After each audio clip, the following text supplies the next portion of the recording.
الحمدللہ والصلاة والسلام علی رسول اللہ۔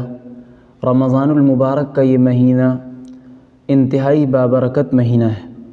قرآن کریم میں بھی اللہ رب العزت نے اس کا ذکر فرمایا ہے اور احادیث پاک میں بھی اس مہینے کا بکثرت ذکر آیا ہے۔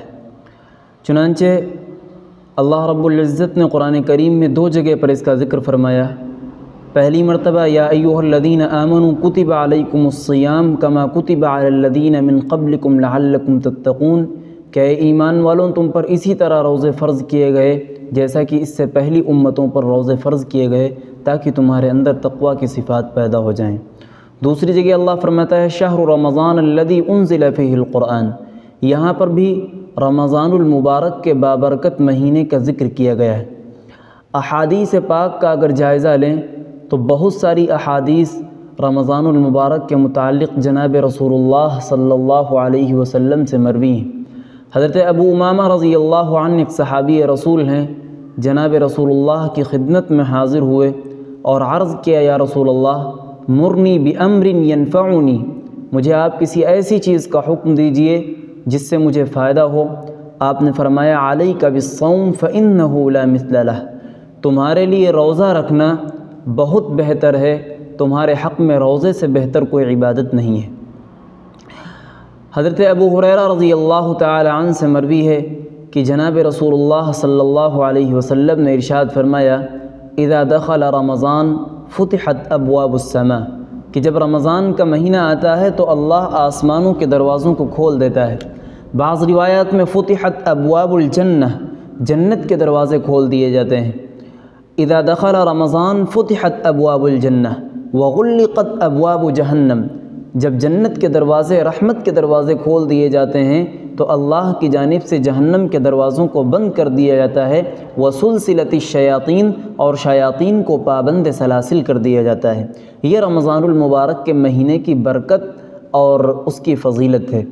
دوسری حدیث جناب ابو ہریرہ رضی اللہ تعالی عنہ سے ہی مروی ہے۔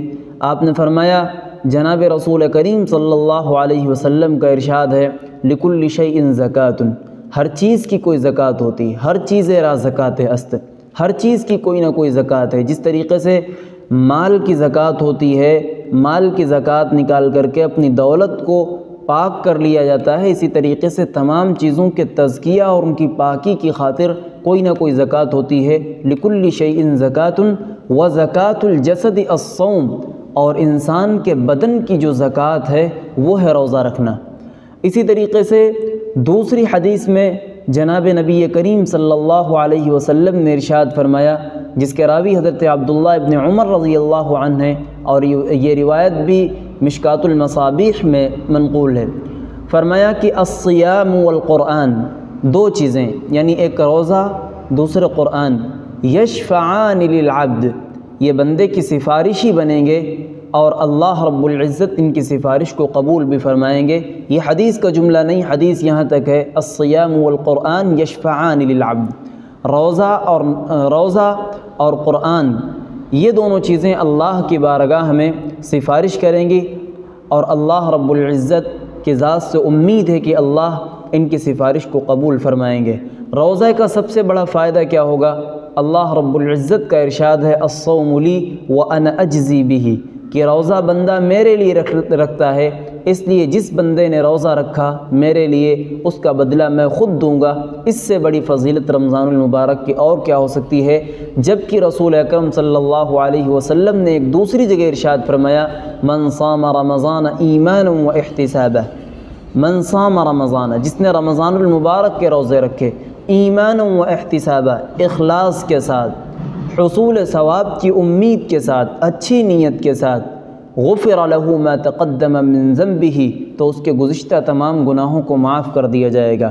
ایک روایت میں من قام رمضان ایمانا و احتسابا، جس شخص نے رمضان کی راتوں میں قیام کیا یعنی حصول ثواب کی نیت سے، ثواب کی امید رکھتے ہوئے رمضان کی راتوں میں تراویح کی نماز پڑھی، غفر له ما تقدم من ذنبه، اس کے تمام گناہ معاف کر دیے جائیں گے۔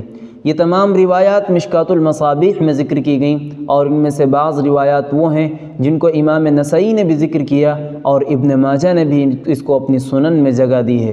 اللہ رب العزت ہم سب کو عمل کی توفیق عطا فرمائے۔ وما توفیقی الا باللہ۔